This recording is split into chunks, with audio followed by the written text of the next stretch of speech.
পৃথক supreme court সচিবালয় বহাল রাখতে চেয়ে করা রিট শুনানি মুলতবি করেছেন হাইকোর্ট। সুপ্রিম কোর্ট সচিবালয়ের বিষয়ে আপিল বিভাগে চূড়ান্ত নিষ্পত্তি হওয়ার আগ পর্যন্ত এই শুনানি মুলতবি থাকবে। এদিন সুপ্রিম কোর্টের প্রতি সম্মান জানিয়ে পৃথক সচিবালয় যেভাবে আছে সরকার যেন সেভাবে রাখে, কোনো পরিবর্তন না করে সেই প্রত্যাশা জানিয়েছে হাইকোর্ট।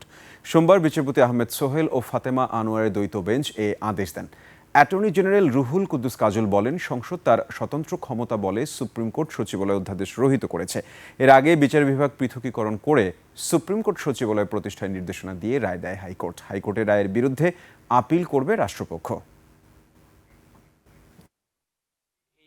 আইন দিয়ে সুপ্রিম কোর্ট সচিবালয়কে বিলুপ্ত করে দেওয়া হয়েছে। যেহেতু বিলুপ্ত করে দেওয়া হয়েছে, সুতরাং এই আইন অনুযায়ী এগুলো চলে যাওয়ার কথা হলো আইন ও বিচার বিভাগের কাছে। এই ডাইরেকশন দিয়েই এই আইনে লিখিত আকারে বলে দেওয়া হয়েছে।